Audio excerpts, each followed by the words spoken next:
మొత్తం తెలంగాణ జాగృతి ఆధ్వర్యంలో ఒక ప్రెస్ మీట్ నిర్వహించి మేము నవీన్ తెలంగాణ ప్రజల దృష్టికి ముఖ్యంగా తెలంగాణ విద్యార్థుల దృష్టికి ఒక అంశాన్ని తీసుకొచ్చేటటువంటి ప్రయత్నం చేయడం జరిగింది.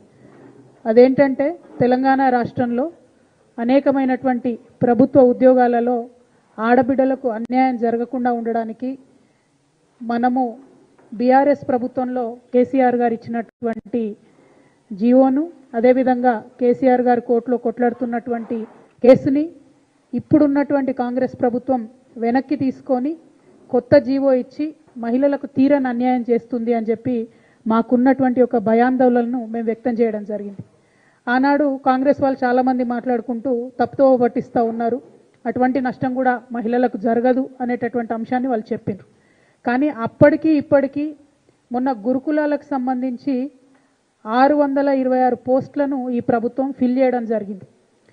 ఈ ప్రభుత్వం ఫిల్ చేసినటువంటి 626 పోస్టులు ఇవి ముందే కేసీఆర్ గారు ఉన్నప్పుడే నోటిఫికేషన్ వేసి పరీక్ష అయిపోయి రిజల్ట్ వచ్చినటువంటి దాన్ని కొత్త జీవో ప్రకారం ఇప్పుడు నింపడం జరిగింది. ఏదైతే మేము భయాన్ని వ్యక్తం చేసినామో ఆ భయాన్ని నిజం చేస్తూ కేవలం 12% మాత్రమే ఆడపిల్లలకు దీనిలో ఉద్యోగాలు రావడం జరిగింది. ఇందులో 3 కేటగిరీలుగా నింపిండ్రు. ఈ 3 కేటగిరీస్లో కూడా ఒక దాంట్లో 12%, ఒక దాంట్లో 13%, ఇంకో దాంట్లో 23%గా ఆడపిల్లలకు ఉద్యోగాలు వచ్చాయి. అంటే స్పిరిట్ ఆఫ్ రిజర్వేషన్ అయితే అని ఏదైతే మనం చెప్తామో కనీసం 33% ఆడవాళ్ళకి జాబ్లలో అవకాశాలు ఇవ్వాలని చెప్పి ఏదైతే ప్రయత్నం మనం చేసినామో ఆ ప్రయత్నాన్ని మొత్తంగా కూడా తుంగలోకి దొక్కుతూ ఇప్పుడున్నటువంటి ప్రభుత్వం 2 జీవోలను రద్దు చేస్తూ జీవో నంబర్ 41, జీవో 56 రద్దు చేస్తూ ఇప్పుడు జీవో 3 ఇచ్చినారు.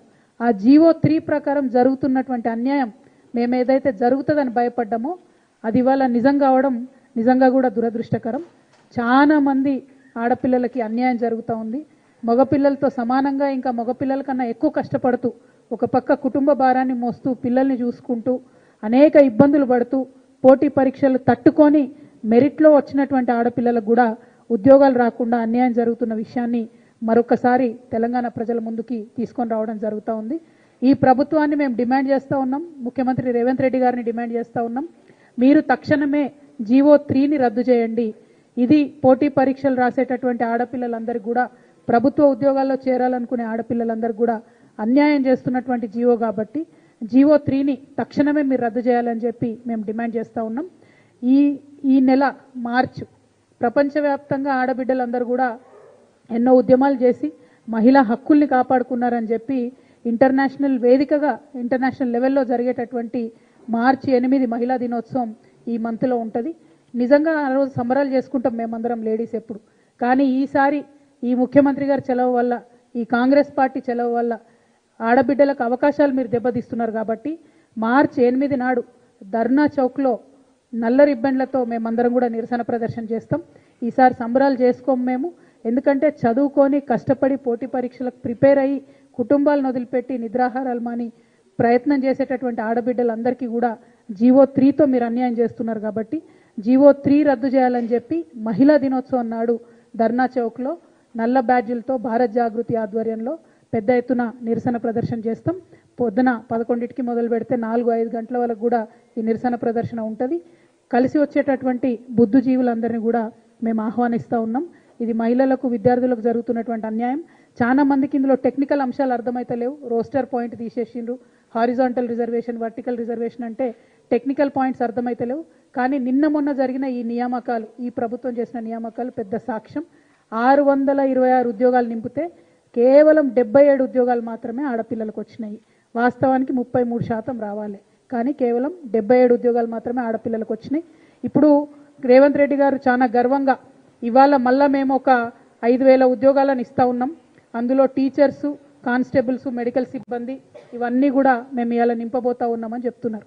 నిజానికి ఈ ప్రభుత్వం వచ్చిన తర్వాత Singareni, nursing staff officers, police, fire, transport, excise, jails ఇవన్నీ కలిపి 28,000 ఉద్యోగాలు ఇప్పుడు నియామక పత్రాలు ఇచ్చినారు. కానీ తెలంగాణ ప్రజలందరి దృష్టికి తీసుకొచ్చేది ఏంటంటే ఈ 28,000 ఉద్యోగాలు కూడా కేసీఆర్ గారి ప్రభుత్వంలోనే నోటిఫై అయినాయి, అప్పుడే పరీక్షలు అయినాయి, అప్పుడే రిజల్ట్ వచ్చినాయి. నియామక పత్రాలు మాత్రం కాంగ్రెస్ ప్రభుత్వం ఇస్తుంది. సో మీరు ఏదైతే సంవత్సరంలో 2 లక్షల ఉద్యోగాలు ఇస్తామని చెప్పినరో ఆ 2 లక్షలల్లో ఈ 28,000 తీసేయాల్సి ఉంటుంది. ఈ ప్రభుత్వం వచ్చినాక ఇచ్చినటువంటి ఒకటే ఒక నోటిఫికేషను డిఎస్సి నోటిఫికేషను, అది 11,000కి ఇచ్చిండ్రు. గ్రూప్ 1 నోటిఫికేషను ఇదివరకే ఉన్న 500 ఉద్యోగాలకు ఇంకొక కొత్తగా 63 ఉద్యోగాలు కలిపి నోటిఫికేషన్ మళ్ళీ ఇచ్చిండ్రు తప్పితే ఇంకొకటి కాదు. కానీ ఈ జీవో 3 రద్దు చేయకుండా మీరు డిఎస్సి నోటిఫికేషన్ ఇచ్చినా గ్రూప్ 1 నోటిఫికేషన్ ఇచ్చినా ఆడపిల్లలకు అన్యాయం జరుగుతుంది. కాబట్టి ముందు జీవో 3ని రద్దు చేసి నోటిఫికేషన్లు ఇవ్వాల్సిందిగా ఈ ప్రభుత్వాన్ని మేము డిమాండ్ చేస్తూ ఉన్నాం. అట్లనే ఇప్పుడు గురుకుల దాదాపు 6,000 పైగా పోస్టులు ఉన్నాయి. దాన్ని అసెండింగ్ ఆర్డర్లో నింపుతూ ఉన్నారు. దానివల్ల చాలా తీవ్రమైనటువంటి నష్టం జరుగుతుంది. ఒకటే అభ్యర్థికి 2-3 ఉద్యోగాలు వచ్చినటువంటి నేపథ్యంలో ఆ అభ్యర్థులు ఉద్యోగాల్ని వదులుకోవడం అంటే రిలింక్విష్మెంట్ అనేటటువంటి అంశాన్ని ముందుకు తీసుకొస్తే చాలా మందికి